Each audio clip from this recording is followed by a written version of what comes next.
Hey, welcome everybody. It is 7 o'clock. Time for Sci-Fi Distilled, and welcome back, Mary Beth. Hello, hello. And we are doing. Oh, I'm picking up that.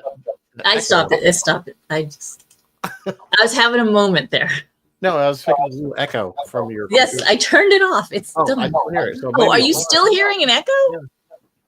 Now because I said echo, my stupid echo is going off. Oh, sorry. That's okay. I think it will be fine. It is still Star Wars month. We'll get back on track. It is still Star Wars month. So we got one more week, but we had Yes. to do Andor wrapped last week. At least they were doing these 3-episode clusters, which is an interesting way of releasing it. But I think it worked for that show because they were little time jumps. I love how they were doing so many years before Battle of Yavin. Yes, I loved that. I loved it. I love being able to keep track. Sometimes I think we have news first, though. I only have a little bit of news tonight. First of all, guys, today is the 22nd. The Sunday is the 25th. And if you have not seen it already, I highly, highly, highly recommend watching 5/25/77. Just to mark the 25th. I think it's just as Star Wars-y as Star Wars. I don't know. Yeah. Moving on. In my very sporadic segment, I watched it so you don't have to. I watched season 4 of Love, Death, and Robots. And my review is you don't have to run right out and watch it, but if you love anthologies, if you love Death, and Robots, you should get around to it eventually. Maybe not as strong as previous seasons, but it was still fun to watch. And, this super short episodes, you can watch a couple of them and kill some time. So, yeah, I'm going to say 1 thumbs up. Loved it. What about you, Rizzo? What did you think? You saw a few, right? I haven't watched them all. Yeah, they're always well done. It's not truly an anthology well done. In the sense that the stories aren't connected. I don't think you have to be connected to be an anthology. I thought an anthology was individual stories that had a common thread, but or some kind of connection. Well, the common thread here was kind of like religion. They're all animated. That's the common cats. thread. A lot of cat episodes. They're all, yeah. I mean, I don't know. There weren't the 3 robots again, right? No, I missed them. Good. Those are the best. Those were some of the best ones. But no, I haven't. I watched that first one with the Red Hot Chili Peppers, which was really interesting. Yeah, it was. It was fun. And then the one I love the little tiny alien one, the alien invasion. Yes, they did. Mini alien invasion one was. It was a Close Encounters of the Mini Kind. The previous one was what was the previous one? Night of the Mini Dead. Yeah. And this one was Close Encounters of the Mini Kind. I love those. Those were really well done. So yeah, we do recommend. It's worth watching. Like I said, you could binge them all in like an hour. Yes, you can. Or like a season because they're just all like shorts. They're not very long. Yeah. Right. Moving on. Strange New Worlds. Finally, what took so long for them to announce this?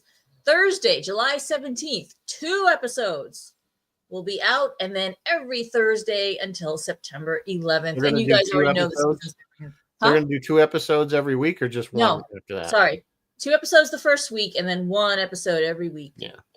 What took so long? Still not going to get me to buy Paramount Plus. I know people are leaving Paramount Plus. And again, it's not. There are some really good shows actually on Paramount Plus, especially if you're a what's the guy's name? That wrote all those Yellowstone and all. Oh, those, I can't think of his name, but you know what I'm talking about. Yes. They seem to run all. They're all good shows. The one that just had Harrison Ford and yes, 1923 or whatever it was. Whatever it was actually pretty good. I thought that was really a pretty good one. So and Landman's good. That's another good show on there. Lioness is good. They're shooting themselves in the foot. Taylor Sheridan. That's the guy I was trying to think of. I don't know what's going on with them. Yeah, so I don't know why they can't get Star Trek good. Yeah, moving on. Star Trek rumors. So Trek Central, which is a Star Trek website, we're digging around, and one place that people routinely look is actually, believe it or not, the United States Patent and Trademark Office, because any of these franchises, any franchise, when they're getting ready to announce to launch something new, the first thing they do is they patent everything so that it can't be stolen from them. So Trek Central was digging around the Patent and Trademark Office, and they say supposedly, maybe, possibly, rumor has it, that Paramount Plus is developing a new Star Trek animated series for little kids. This thing is going to be targeted ages 3 to 10. That's little. Prodigy was popular with established fans. It didn't draw anybody new. I don't know if this is some kind of like get them while they're young kind of thing. I don't know how I feel about this. I don't know.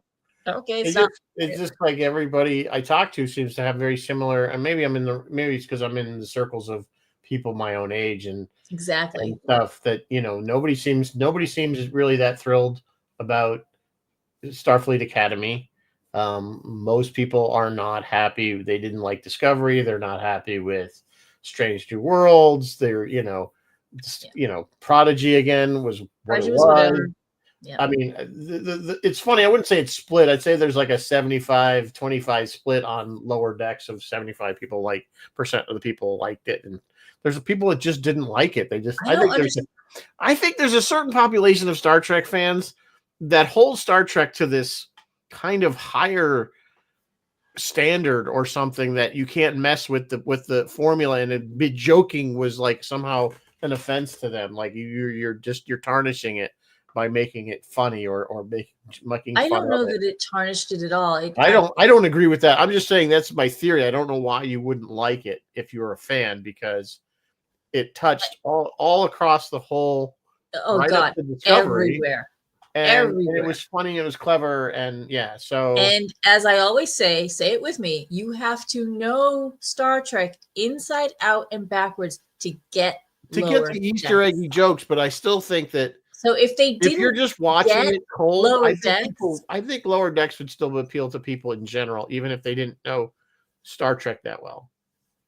I think we find it even funnier. I think they'd be missing out on so much. They'd be. Well, I mean, they were definitely going for a Rick and Morty vibe, to some degree, and I think it would appeal to more people than. But you're right; it was definitely made for the fans. Yeah. All right, moving on. Last piece of news for the night, and then we will move on. Star Wars news, and it is sort of tied to Andor. And this is also from the rumor mill. And unlike Trek Central, which went digging around in the patent office, there's no basis for this. This is just the rumor mill. There are rumblings that Lucasfilm has more plans for the character of Bix. If you guys remember Bix, that was Cassian's girlfriend person. It is unclear where she will appear next, but the character's story may not be in an end.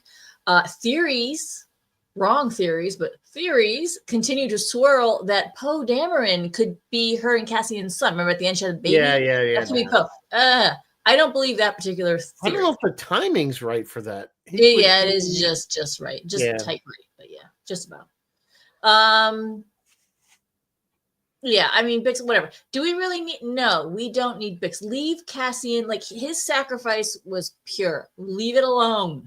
Just leave it alone. Side note, we do see, and you only see it for like 2.5 seconds. The pistol Cassian uses in Rogue One is the one Bix used in season 2 of Andor. So he is running around with her pistol to remember her by, I guess, at the end of Rogue One. Well, there's tons of little Easter. That's one of the things about it. Are we moving on to Andor now? Yes, we're ready. Well, actually, tell us what we're going to drink. But yes, we're ready to move on. We are drinking, and this is from, I guess, the wedding Andor, one of the parent embassy punch. Oh, the wedding. Yeah. So, gin, Kochi Americano. I have no idea what that is. I'm not probably pronouncing it wrong. Blue curacao, orange bitters, and absinthe, and then that shows you how to make it. You just spritz it with absinthe. So, I don't know what I don't know what that. I have to look that up. But anyway, it looked interesting. So there it is. It's on the website or on the Facebook page, I should say. Should you want to look it up? Anyway, there it is. Okay, so Andor. So wow, this is a show as we've been calling it Star Wars for grown-ups. And yes. I think one of the keys, you've pointed this out multiple times, is what's different. Well, no cutesy. Well, there's a droid, but he's funny, and but there's no Jar Jar, there's no Ewoks, there's no Jawas. You know what I'm saying? For the most part, it is serious. It is dark. It shows you a side of the rebellion that isn't just this nice white pristine kind of we're the good guys side of things, and that how Yes. in a rebellion you have to get your hands dirty, very dirty, Yes. to do that. So I think it was well made in that sense that we got to see this kind of other side. Anyway, I lost my train of thought there for a second, but they also dropped a ton of little Easter eggs for the fans in there. You have to, and some of this stuff is very, very like, only way I picked it up was when some YouTuber said, "Did you catch this?" Like the pistol Same. that Andor stole from Cyril in season 1 ends up coming back in season 2. When she picks it up, she goes, "Who's this?" At the Yes. the 8th episode, he's like, "That's mine," and that was because remember Andor ended up giving it to him on that other mission when they're out.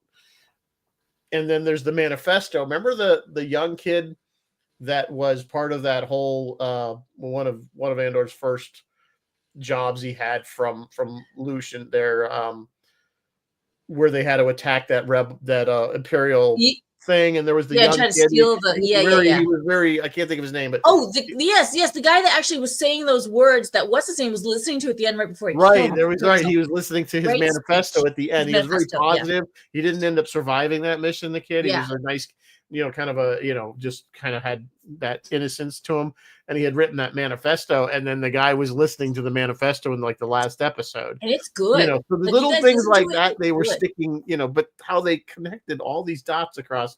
Like, granted, it's only 20 episodes total. Yes, the whole show is 20 episodes. So you could. That's not even a season back in our day. Yeah. But it was so well done, and it was, a lot of times I think in the first season, I think people are going, well, why like we get 3 episodes and he's doing this, and then he's in jail for 3 episodes. Yeah. And you notice at the end, Nero's in the same prison that they put Nero in the same prison. Yes, I saw that he was in with Andy Serkis. Yeah. And there was a great character. Her arc was, and there's been a thing like this theory that, well, really, the rebels only were able to blow up the Death Star because of her hubris, her screw up. Yeah, because if she hadn't started digging, they would have been found that there was plans to this thing, and people had already put all this threads together. If she hadn't have done this wouldn't have happened, and this wouldn't have, and then it all goes down to the bottom, and they wouldn't have been looking for the plans in the first place. And you could argue that Cyril died because of his hubris too. Like, he was just hell-bent and determined to get Cassian. And Cassian didn't even remember who he was. And Cassian had no idea who he was. Yeah, this is such a well-crafted show, just all around. So enjoyable to watch. So and to see all the little machinations. But see, what this proves to me is that Disney can produce something that is the fans enjoy. I think I've heard very little negativity across the fandom over this.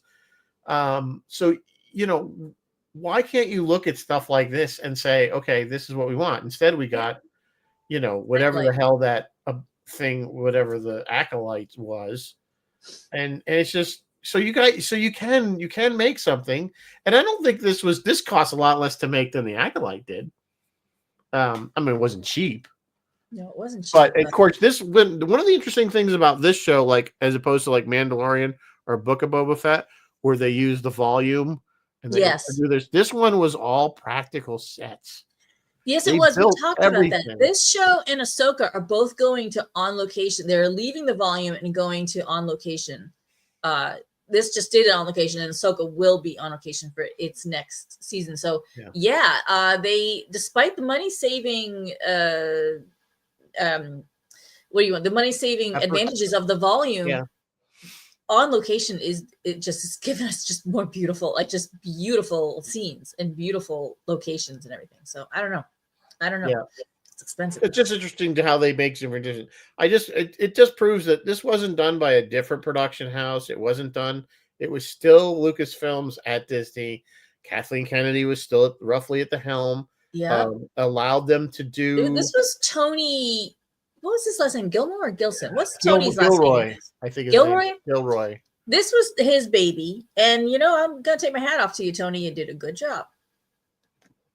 Yeah, and And again, but even he said like he had to go to Kathleen and ask for things and say, I want to do this. Okay. And she said yes. Yeah. He lucked out that she said yes. She could have gotten which so is much unusual pushback. because usually she's kind of a, yeah, you know what? I'm going to give Kathleen props there too because I will give her props for keeping the rest of the studio off I still Tony's say a back. broken clock's wrong, right twice a day. Twice. She's going to hit one. Every once in a while, one's going to hit. But I think the point is that they have the ability, they have the writers, they have the talent to make a show that is really, really good. This wasn't just mediocre. This show was very, very good. Very good. You know what I'm saying? It wasn't just, it was okay. We watched, it was watchable, or we entertaining. This is the kind of thing you'll go back and rewatch. Yeah. Excellent characters, excellent scenes, excellent plot twists. Not twists, but just the way the plot unfolded was carried you right along. And you just, you never had a bored moment.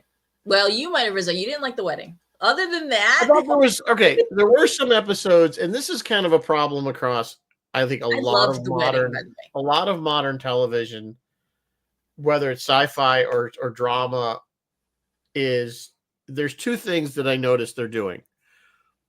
And we're not even getting like hour episodes. They were like 40 minutes, They put in filler shots that are just, and they're doing this a lot more. I noticed we were talking about 1923 and Yellowstone and stuff like that, and those type of shows.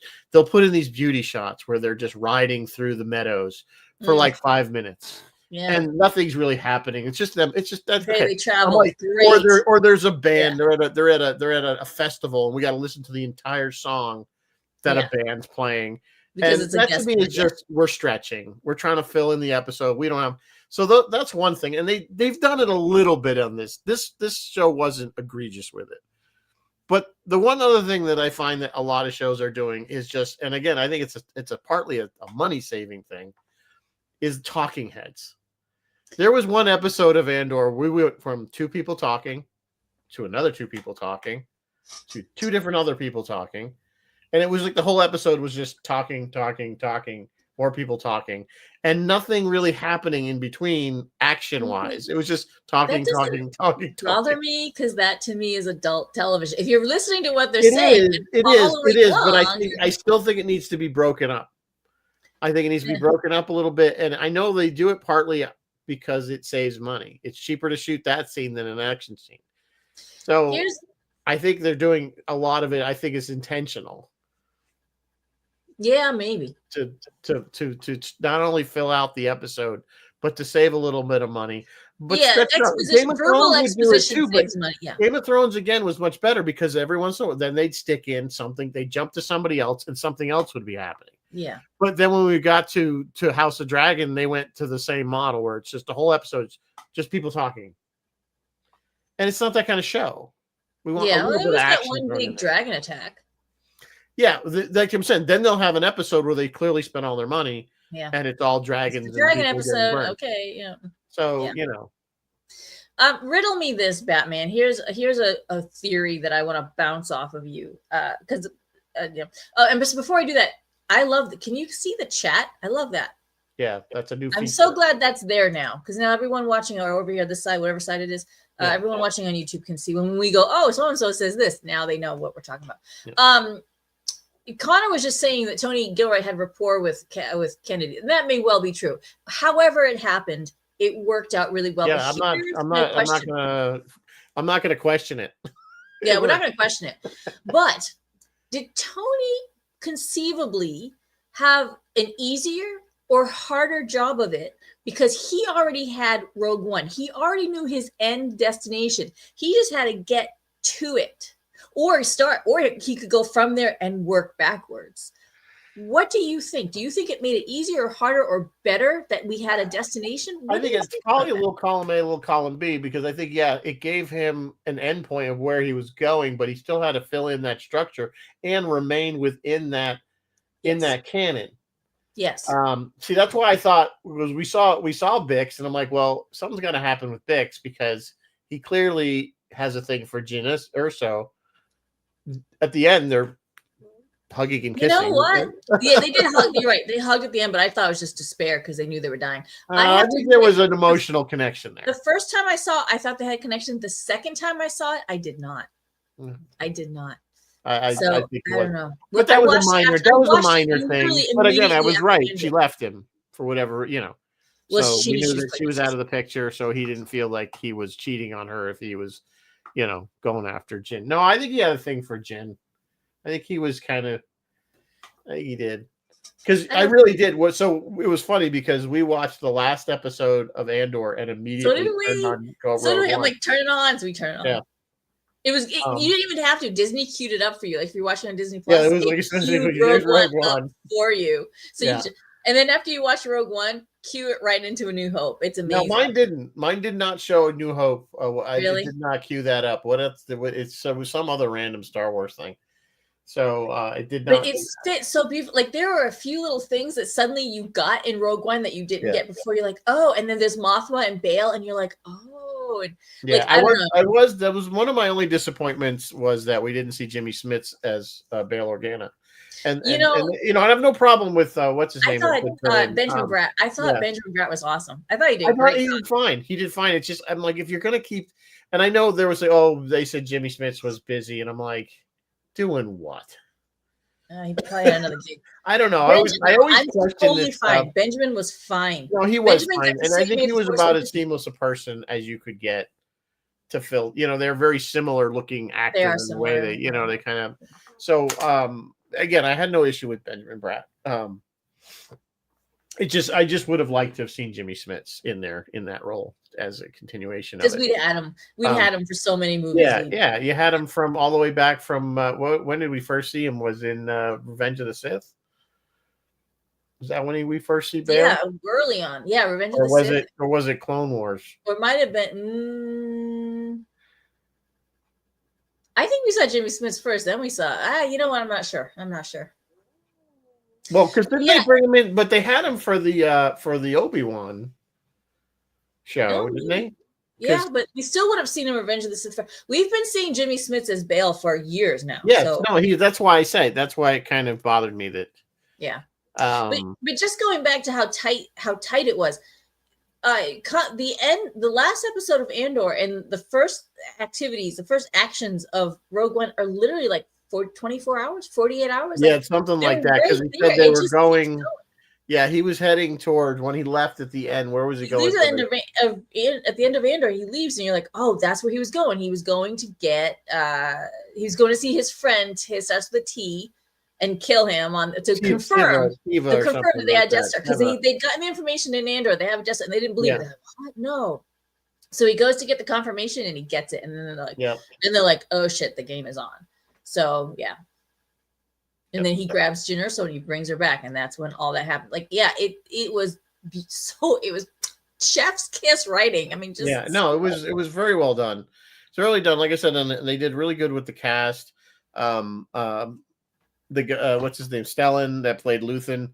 Oh, Stellan Skarsgård. He's played, really. His character was really good. Again, he wasn't really fully on board with the rebellion as an organization. You could tell he still was like he wanted to go on. And there are so many cool things. If you watch the show, anytime you're in his antique store, you got to start pausing at points and look at the antique store is Easter egg so one of the things was, which I cracked up, I almost did a spit take, was a Gungan skull. They stuck that in there for the fans. The majority of us do not care for Jar Jar. There was another thing that looked like the hand signal from Close Encounters. Yeah, this thing and then this whatever. Yeah, that was from Rebels, I think. Yeah. Yeah. But it reminded me of the thing from Close Encounters, the hand signal. Yeah, it did. The hand signal. There was the other things that were in there. There was a lot of stuff that was referenced in there. There was stuff. If you guys are interested in that kind of thing, I highly recommend either New Rock Stars or Screen Crush. They are amazing. They do amazing video breakdowns, and they find all the Easter eggs and point them out to you, and it's phenomenal. It'll point them all out. They're like this, and they translate. If there's something in a foreign language, like in Star Wars, it's in whatever that language is, they'll translate all that for you. So it knows. Even the thing like the name of the hospital If you look the name at of it, the it was hospital in was Easter Amish, egg. and then if it actually translated to Lena So, who was like Yeah, a Lena former So, chancellor of the Republic. I mean, really, really deep just cuts Easter eggs upon on Easter stuff that eggs. they did, and it took somebody took the time to do that. Trying to think of what else was in Luthen's. I did love the scene when she goes when Nero goes in there and she's setting him Yeah, up. she goes, is anything And in here real? she pulls out that thing that was that Imperial doohickey Yeah. that was all the way from like the first episode. Yeah. You Just know, to rub his face in it. just to show that we're finally Which was kind of her together. undoing. If she had waited for her crew, he wouldn't have killed himself. She could have just captured him live, which was what she wanted. Oh yeah, no, she was arrogant. Her own arrogance. But the conversation was so brilliant. Is anything in here? Well, what does she ask him exactly? Is everything in here real, or is she's like, how much is real and how many things are fake? Yeah, something like that. Which is obviously, like, she's saying and she's talking about them, she's right? referring to him. Yeah, he's goes, how many things are in here are genuine and how many are fake. Yeah. And he knows what's going on. He wasn't being taken at all into who she was. I mean, he knew full well. Oh yeah, he knew the drill as soon as she Yeah, so he had every intention of killing himself. You would have thought though he would have. That was a niggle. I did have a niggle with that scene though, because I would have thought he would have had a more clever way to kill himself than to try to gut himself like. Yeah, because that's not a done deal. You could survive that. Well, that he obviously did, and you'd think like he'd be more like a CIA agent with a unless he was absolutely certain that Clea would come to finish the job. What's that? Unless he was absolutely certain Clea would come finish the job. I don't think he would have relied on that. He wasn't that type of character. Yeah. I don't think he was. No, I said, Jesus, you think he would have had something more? Because he pretty much knew he probably wasn't ever get off Coruscant, and knew that they'd come for him eventually. So he had to have that planned. I always just thought he would have had something, especially since he was burning the radio out. Trying to get whatever that would destroy. So he knew they were coming. Had warned him. He knew. I just think he would have come up with something like a cyanide pill type thing, or whatever. Or just shoot himself. I mean, shoot himself in the head, or he should have been more certain about that. But I just thought he would have come up with something a little bit more permanent and quick. Permanent. Yeah. Which that whole scene in the hospital was great, by the way. I mean, yeah, it was great. Clea, they're like, it's got to be two of them working together. It's just Clea by herself. Yeah. And that actress, from what I understand, did I understand that right? That she's like never really did anything up until this point. She's straight out of drama school. Yeah. So, and she was fantastic. She was awesome. Yeah. And it was really nice to kind of get a little bit of a look into their backstory. I don't know that we needed it. I think I guess she's done stuff back in 2020. Her goes back to Grapes, to Short, Hard Pass, Gentleman Jack, The Outlaws. Oh, her stuff? She's apparently in Wicked. Okay. And whatever. Andor. So no, I just think it was great to see Luthen and Clea's backstory. Yeah. That was kind of a neat, and that was Naboo. Yeah. When they blew up the bridge. Oh yeah, you see them evolve as not they weren't really Connors. I don't know, they were just operatives. But you see them evolve, and they're on their own. They're not like really actively working for anybody. Yeah, they're not the rebellion, but they're operatives of something. The rebellion was so disorganized until it finally sort of came together. And then we know Saul was off on his own. Saul was doing his own thing, but Saul went crazy huffing the. I think that was his breathing thing, because he sounded a lot. You never know. You notice when he did breathe, it sounded a lot like Darth Vader. Yeah, he did. I noticed. So that was I think intentional. Can you guys remind me what Saul was huffing? It was fuel. It was a. I thought it was he just needed oxygen every once in a while. No, he was huffing that R. Starts with an R. Rhododendron. No. Rosidium. Rhodium. Okay, see, that's new to me then. There was a whole scene where he's telling the young kids with him, and he's telling them, and the kid takes his mask off. In Andor, there was a whole thing about him huffing that stuff, and it made him crazy. That's why I saw the way he was. There's a few episodes where I kind of dozed off, so that's why I need to go back and rewatch. I'm getting old, man. You sit there and you put the TV on. It starts, it puts me. Sometimes I go to sleep. So there's definitely the show, but you dozed off. Well, I got to put it on like first, not like the third show of the night. So, I'll rewatch it. I plan to rewatch the whole series beginning to end anyway. Yes, please do. And then you're going to see how Saw Gerrera had gone crazy, huffing. Well, he was clearly nuts, and he had also broke off on his own.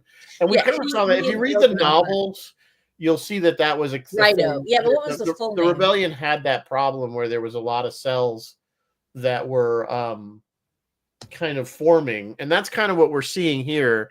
Is that you had all these little cells doing their own thing, and then they were trying to bring them under the one alliance umbrella. Yeah. And that's what Paul didn't want to go.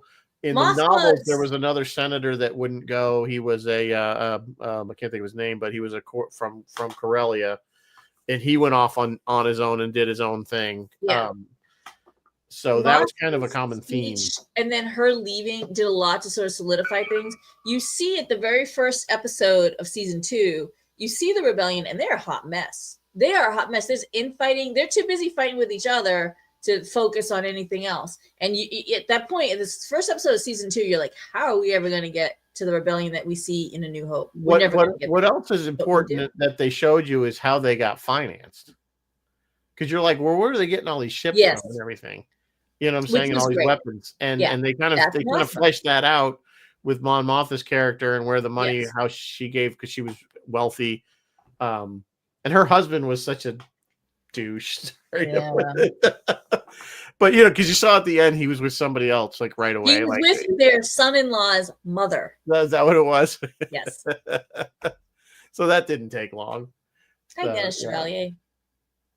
So Bill is saying he thought it was interesting the way Andor helped build the Death Star. Yeah, Andor worked on it, and you have to imagine that Dedra is working on the second Death Star, where she's in that prison. Oh, in parts wise. Well, yeah, because they finished it by the time of the end of this show. They finished the first one, right? Because we saw that in Rogue One when them just putting the big dish on and stuff like that. So, and I'm glad, it's so awesome that they brought back, like a lot of the original actors. And it's good that it was only 2016. So it was getting to be almost 10 years ago, but the actors have aged enough that it was a problem, like in Krennic and stuff like that. Because there was if you watch Rogue One, I didn't realize that they de-aged Krennic for that opening scene where they go and get. Yeah, they did de-age him, which was probably wise comparatively. Yeah, so it was I'm just saying it's like it was good that they did this show when they did it and they didn't wait too long. And then some of these people that they did not de-age Vader's voice though. Vader, when you listen to Vader in Rogue One, you can tell it was still James Earl back then, and you can tell the age is in his voice a lot. Yeah, well, it's going to be that way. Makes me sad. Like it kind of made me a little choked up when I heard it. Even though now with AI they could probably recreate his voice to the. Oh, he gave permission. James Earl Jones gave permission. And he did a bunch of recordings, I think, as well. Yes. The same thing as like Majel did. Yes. Like before AI and stuff, you guys know that Majel recorded a bunch of words and lines and things so that they could use her voice as the Star Trek computer forever. Yeah. And James Earl Jones will be the voice of Vader forever. Forever. Right. Also gave permissions for them to take clips and maybe record something. I don't know. Because computers they can recreate. Now, this is kind of sidebar. If you've played, anybody who's Indiana Jones fan has played the one that just came out a few months ago, Indiana Jones game. That's not Harrison Ford's voice. That's an actor that sounds scary. Like even Harrison's like, what the hell you need me for? Really? This guy sounds exactly like a young Harrison Ford. Damn. Play the game. You will swear it's his voice that they somehow recreated. It's actually an actor. I want to hear that now. Yeah, it's actually an actor. Amazing. It's amazing. Go on YouTube. You can click and listen to it. It's Indiana Jones and the Great Circle or something like that. And it's a great game. It's one of the better games that's come out. I think it gets you the feel of the original film, and the fact that it's his voice. It works really well. So cool. Anyway, I want to talk about our antagonists here. I want to talk about Krennic a little bit because he was kind of the big bad. He was really the big bad of Rogue One, but he's becoming the big bad over the course of Andor. But all he really was like middle management. Like his whole job was to tell everyone, work harder and make your goals, or upper management's going to come and kill y'all. Like that was. I think I think he did more than that. It's just that we didn't see it. because again, if you read, there's some prequel novels to Rogue One, not about Cassian, but more about Urso and his Galen Urso, yeah. Jalen's journey to where he ends up at the beginning of Rogue One. So it's kind of like his pre-story. Oh, and so him, at one point, him and Krennic were friends. Yeah, I got that. And Krennic is an engineer in his own right. He's not just a paper push. He is an engineer. He has, that kind of thing. So I think he's doing more, that he's overseeing how these parts are coming together. And of course, he's also clearly a part of his job is to keep this thing secret and to kind of perpetuate or make sure that the lie that this is all part of the Emperor's new power plan, energy program and energy plan, and not that he's building a super weapon. So I think you're right. But when we see him now, I thought it's interesting because the uniform always kind of screwed me up, because I always thought just the white and the black was supposed to be just ISB, or only the white tunics and the black pants. But Krennic wears the same thing, and he is not ISB. And a cape. Yeah, and a cape. Yeah, Krennic may have been an engineer, but he's clearly all management. By the time we meet him, he's clearly all management. Yeah, no, clearly. But I mean, when you think about the scope of the project that he's working on, I mean, you have to. And that's why they're saying they're gutting planets, because think about how much material they need to build this thing. Yeah, that's why they had to do what they did on Gore. Right, that's what they were needing all that stuff for Gore. But when you think about the scope of the project, one, there had been way more engineers and people like just Galen and Krennic. Like, there had been tons of them. But two, how did they keep this thing secret? Like, this should have been impossible to keep secret. It was actually started. You got to remember, you're talking about a fascist. Fascist, yeah, but it was we're talking about hiding something in the galaxy. I guess, but it's in a place where nobody goes. Wow. But then did everybody wonder why so many people were getting shipped out to that place? If you read a lot of the novels and stuff, they actually flesh a lot of this stuff out, like how they were shipping. There was a couple of Thrawn books actually lead into this too, where that Timothy Zahn wrote, and that's Thrawn's kind of pre-story. And there was stories about them, how they routed materials to certain places, like these clearinghouses, where then it would go back out. It was all to try to hide where it was going, so it would end up eventually where the Death Star was. You know what I'm saying? And who was building it. And so they were kind of covering that, like how that all was going on. It was a massive, infrastructure. A massive operation. I'm stunned. Like, and here on Little Planet Earth, when people talk about conspiracy theories and like, oh, the government cover up, you're like, there's no way, because people. So the fact that they pulled this off is stunning. It's just absolutely stunning. Well, I mean, it is fantasy, obviously, but again, we're not talking about a free society. Yeah, that's true. We're talking about a fascist, totalitarian, Fair point. Run, and of course, they're controlling everything. They're controlling all sources of media. They're controlling all information in or out, and that's anybody true. that They gets did make close, a really good point of them controlling the media. Yeah. Yeah. So the whole Gore thing. It's completely plausible, on the scale of the universe. Yeah. Now, if they were building it here and the only place was the planet, we'd notice another moon in the sky. Eventually, yes. Eventually. Area 51 bill was just a way for the government invented that just to throw off all the whatever the nutballs, so they have something to think that the aliens came. So it was a distraction. It was just a distraction. So look over here at this. Don't look over here. Look over at this. I see your name tonight is K2SO. We did get to see K2's origin story in this. As soon as I saw that they had brought this, I'm like, oh, here, we're going to find out how we got K2SO. I love it how he's like, I'd really appreciate it if you wouldn't point that at me. Yeah, but we both pretty much adore Alan Tudyk. So yeah, I think Alan can do no wrong. He can do no wrong.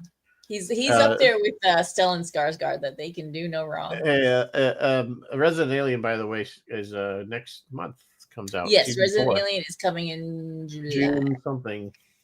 July? June. I reported on that back when I found out, and now I've already forgotten. Yeah, it was June. It's June something. I forgot the exact date, but I can look it back. I can report on it again if you guys need. That show's already won like so many Emmys and stuff. We'll probably have to do it when that wraps up. If they do when they do the final. Oh, we need a huge Resident Alien wrap up. That one's yeah, fun. It's really good. But yeah, you guys know. I mean, Alan is just he's amazing talent, and I didn't realize I was watching a behind the scene thing with him. And I didn't realize that for him to do K2SO, he didn't just do the voice. They had him in a motion capture suit on stilts, walking around, and he kind of made the joke where he's getting into the cockpit. Because they were saying, because he's like, it's great to see everybody again, from Rogue One. He goes, I get to fly a ship again, and I never crash it. Well, not this one. Anyway. Not this one. A leaf on the wind. Yeah. So, Alan is cool. Alan is great. Like I said, I got to meet him briefly in Montreal last year, or about a year ago, July. So he seemed like a really nice guy. And he's worked. He's one of the hardest working. He does. You look at it's like his voiceover work alone is just massive. So yeah, he's every other voice. Him and D. Bradley Baker. They're like every other voice. And Terpsichore, whatever, like Fred Terpsichore, whatever his name is, that guy that did he was on Lower Decks. They are everyone's voice. Like their names always come up. And this show had a lot of cameos that you probably didn't even know because they were either in makeup or in a stormtrooper outfit. So like Simon Pegg played an alien. Yeah, Simon Pegg was. There was somebody else that played a stormtrooper. I'll look it up now. But like a lot of little things that they stuck in there that people didn't know. You would never have known. Daniel Craig, supposedly. Daniel Craig, he was a stormtrooper. A stormtrooper. Yeah. They had kicked around briefly the idea of trying to write Jyn Erso into this thing. They didn't, and you know what? I'm glad they didn't, because she would have been off doing whatever. No, she wouldn't have fit the story. Yeah. No, wouldn't have fit the story. Yeah. I'm trying to think of the there was another cameo. Our good friend there from you always crap. You love him. I love him. Whoever it is, I love him. You do, and it's the guy that did the Oh Joy. Oh. Sam Whitworth. Oh, Sam Whitworth. I do love Sam Whitworth. Yeah. He's everywhere. He's another one. He was a stormtrooper in season 1. Also, this is I did not realize, guys. I guess I'm an idiot, but I did not realize that Mads Mikkelsen played Galen Erso, and Lars Mikkelsen, his brother, is playing Thrawn. Did not realize. Did not make that connection. And brothers. I do have an issue with that, and not him as an actor, but he didn't come. I know you have Thrawn. He's not Thrawn. You have Thrawn issues. I do. I have.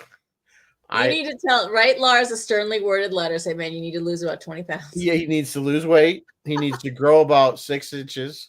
And he has to get more of he needs a chiseled jaw. I mean, you need your character the way you. I need the character to look like he's supposed to, not like kind of an aging, chubby admiral. Again, nothing against him personally or his acting. It's just I don't think he looks like he was. I mean, he was his voice. Katie Sackhoff was Bo-Katan. You know what I'm saying? So that fit perfect. Yeah, and I think they were trying to keep that going with, I'm going to get all the voice actors that did the voices and put them in as a live action, and it just. If they had done that, they would have gotten Ashley What's-Her-Bucket as Ahsoka. Who plays Ahsoka, you guys, in the cartoons? Ashley. I don't even know what the actress, that person, or who did the voice look like. So she's a little blonde girl. She's just, Yeah. Well, I know. Yeah, I don't know what he was thinking. I guess. So Ashley Eckstein. So Denise Go, who plays Deidre Miro. Yeah, Denise. I kept calling it Nero, but I guess it's actually Miro. It's Miro. Deidre Miro. I was always joking because she's pretty much. She always has grumpy cat face. Oh, she acknowledges that. Have you seen her in the interview? No. She's like, my entire family is like Denise. What is her name? Denise? Yeah, Denise. She's like, what is going on? You always just look. Well, if you look at other pictures of her, like regular, she doesn't have this, but for some reason, this whole show, the whole time it's Grumpy Cat. Self-described as sour and long, and she goes, even I couldn't believe the faces I was pulling a lot of the times on this show. Oh, I mean, that's why when I'm not working, I try to I wear all the makeup and I try to smile and be really soft and pretty so that I don't look like Dedra. You know, look like Dedra all the time because Dedra just she's scary. Just man, Dedra is mean. Yeah, Dedra seems like scare the crap out of me. Yeah. So I think, and I thought it was interesting how they put her and Cyril together. And Cyril, how did that work? And then the whole storyline with Cyril and his mother, I thought was hysterical. Yeah, well, the mother served the purpose. The mother shows you what the Empire is pumping out. That's how you see what the Empire. Oh yeah.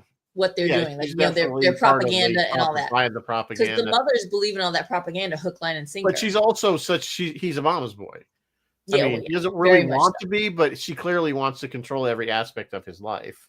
That scene where he goes in the bedroom when she has him over for dinner and he kind of flops on the bed. Apparently that was ad-libbed. Yeah. Which, as one does. As one does when one's mother is embarrassing one in front of one's girlfriend. You just throw yourself dramatically on the bed. Well, I like the way, again, that Miro she ends up telling the mother off, like, okay, this is how this is going to work. She does, and I thought for a hot minute the mother had been put in her place, but not really. But she kind of faded away after that. I mean, she did really fade away after she realized that when she was watching the news, she had a bit of a revelation because she was watching the news of all the stuff going on Gorham there or whatever, Gore, and realized that her son is in the middle of this, not realizing that her son is literally in the middle of it because he was partly involved in the whole thing. Yeah. But I thought that was great. That we talked about already, but the whole scene where he's about to shoot Cassium, and Cassium's like, "Who are you?" And he's like, just about to say, and you can see it in his face. Yeah, and he gets shot. Yeah, that was wonderful comeuppance for that character. Yeah. So it's pretty obvious to us and to everyone watching. We loved Andor. We loved the way it segues into Rogue One. We like the way Rogue One segues into A New Hope. But if I had to criticize anything, if I had to offer any criticism, and I just realized it because I did watch the last 3 of Andor. I've been watching Andor, and then I watched the last 3. I immediately watched Rogue One, and then we watched A New Hope. And when you do it, when you watch all of that and you get to A New Hope, I can't believe I'm saying this. I can't believe these words, these sacrilege words are coming out of my mouth, but it makes A New Hope look silly, like immature, juvenile. Can you believe it? Because Andor is serious. I understand what you're saying. These people are dying for this cause, and then you get to A New Hope. It's not as dark as Andor or Rogue One. Yeah, it's not as dark. Rogue One was also very dark. Again, it was kind of an adult Star Wars. You had these guys that were on this planet. They all knew they weren't coming back. Yeah. I mean, the Battle of Yavin, we lost a lot of ships and stuff, but at the end, hey, we won. Boo, yay. Yay. But at the end of Rogue One, you didn't really have that. You know what I'm saying? They lost a lot of ships. They lost a lot of people. The people on the ground they lost were dead. A lot at the Battle of Scarif. And the only thing that was a victory for the rebellion, but it was a huge cost. Huge cost.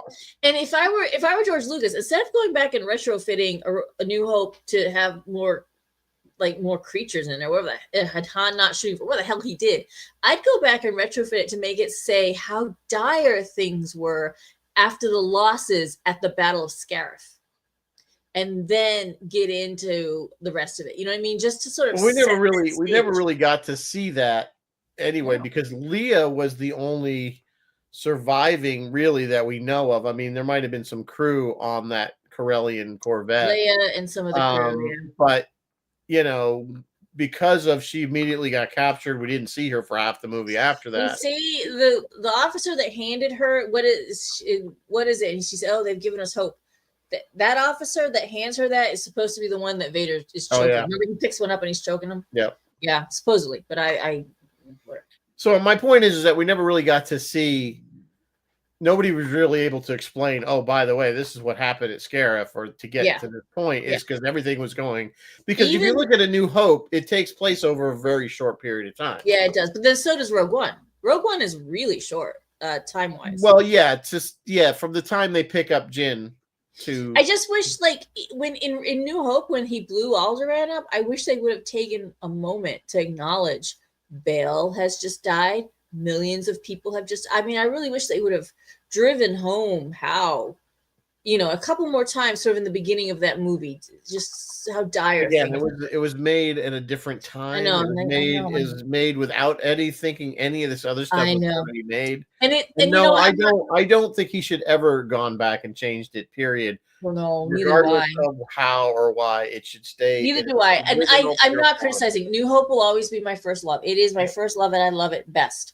But when I now link these all up, there's a bit of a disconnect, at least in my mind. It's hard to link them up, but they link up so beautifully. They link up. And we've talked about the end scene where Vader comes in. That was an 11th hour add to that movie. Which I think it was brilliant because, we talked about Vader kind of becoming this sympathetic character, especially with Anakin, knowing his backstory. But I think that one, to me, that scene is what they go, that's what Vader should always be. Vader should be the guy that you are terrified beyond belief. If you see him, we see him, let alone whether he's after you or not. You know what I'm saying? That's, yeah, you want to be in the dark and just hear that breathing and be terrified. Yeah, that's all you need. That's what Vader was. I don't want to know that, he was a nice little kid one time and, and blah, blah, blah. And he was, had all these things happen to him. And that's why he's bad now. I'm like, no, to me, Vader was a bad guy, period. And end of story. Jeff just pointed out it was a little cherry picked.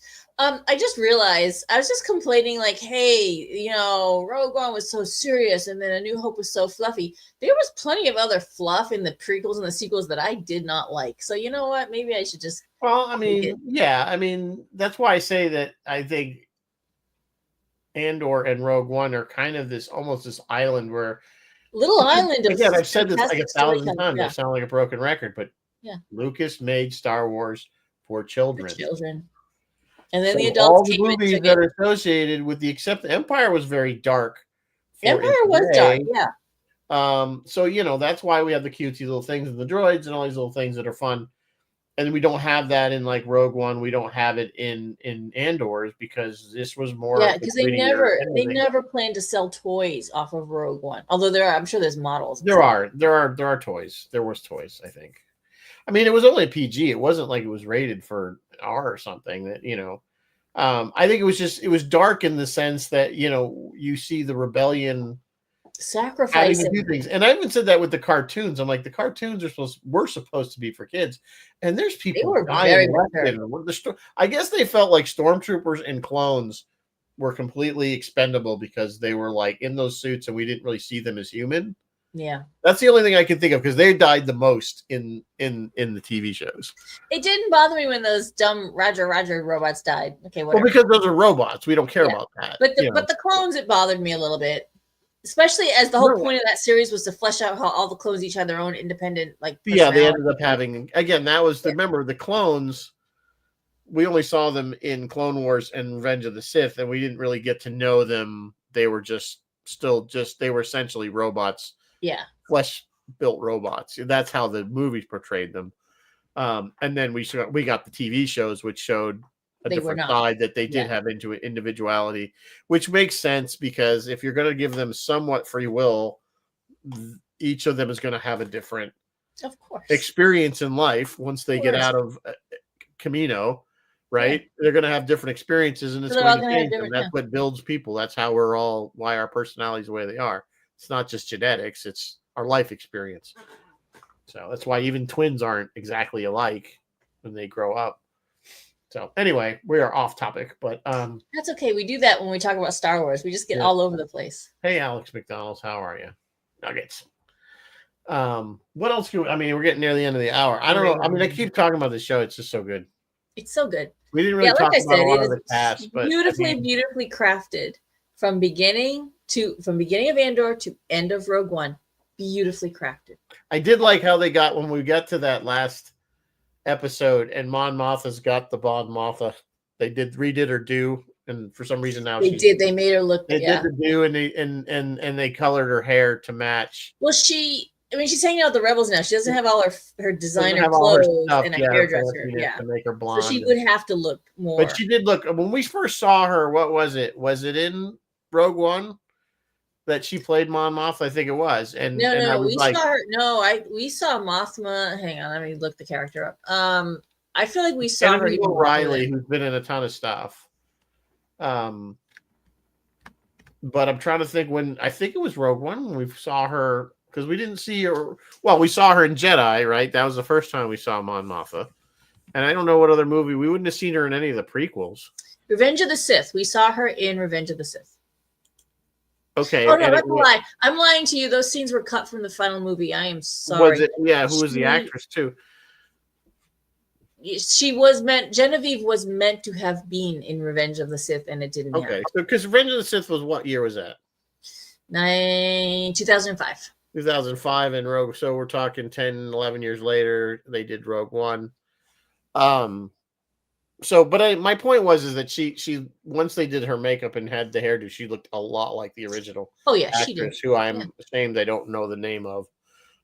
Many Bothans died for this information. Yeah, that was Caroline Blackiston in Return of the Jedi. Many Bothans died. Yeah.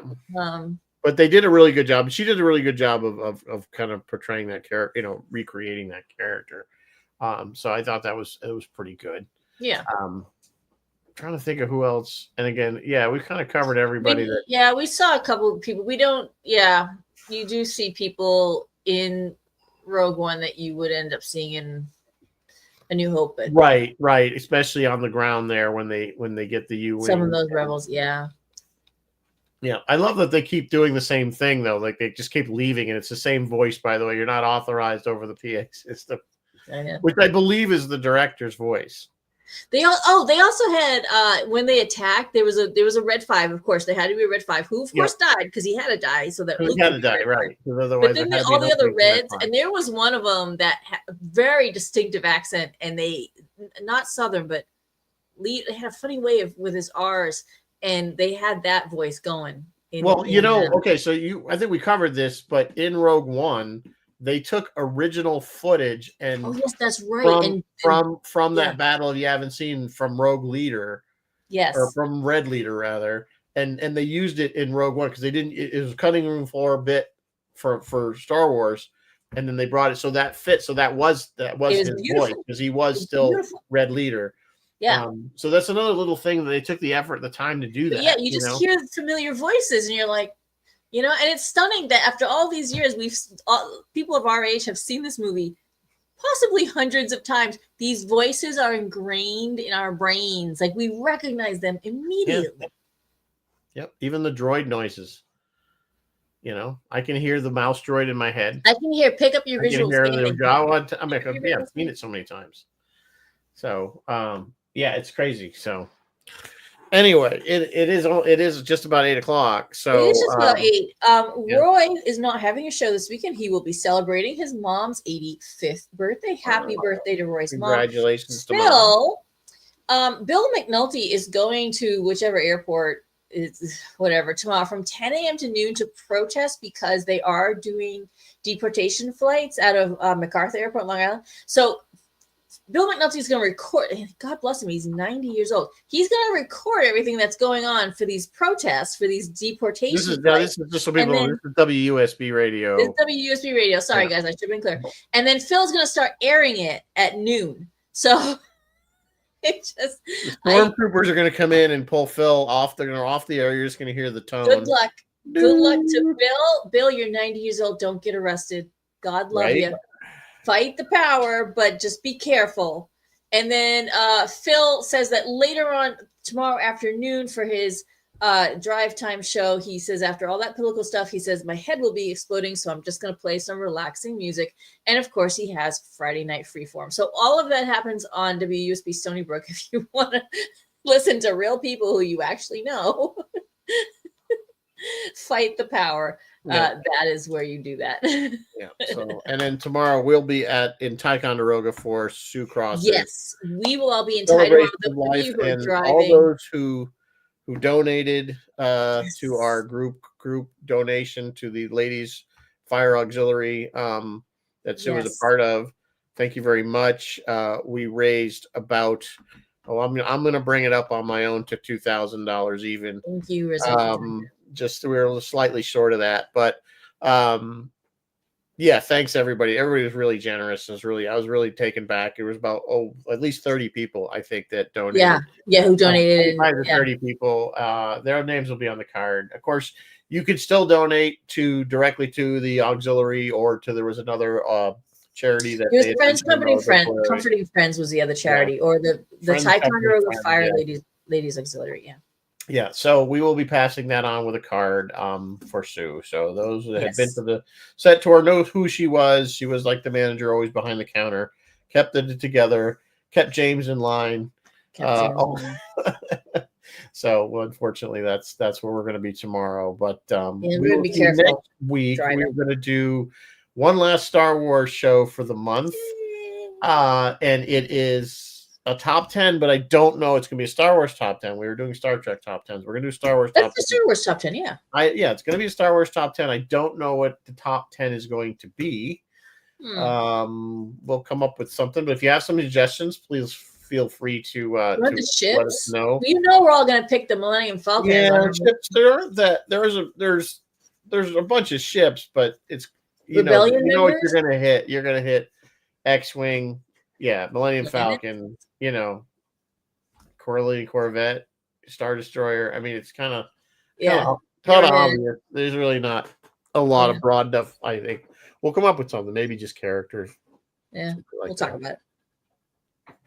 We'll figure it out. But like I said, we always welcome suggestions on those things. So, and then we'll be back to Star regular. That'll be June. That'll be June. I don't know what we're doing for June. And I will be officially pulling my hair out because we'll be closing in on chat. This weekend is the Orthodox Star Wars holiday, and I will be pulling out I think I'm going to pull out the LPs, Story of Star Wars. You're pulling out the LPs? I'm just going to watch 525 because I feel like I might do that too. I might do that too. Yeah, I have that on Blu-ray. So good movie if you haven't seen 525. Everybody go watch 525/77. Yeah, it's good. Especially if you were part of the fan films, go watch. Yeah, if you're part of the fan films, and especially if you were around in 77, and if you were alive in 77, you really will. If you haven't seen it, you'll focus right in on it and get it. So, all right. On that note, I will say good night.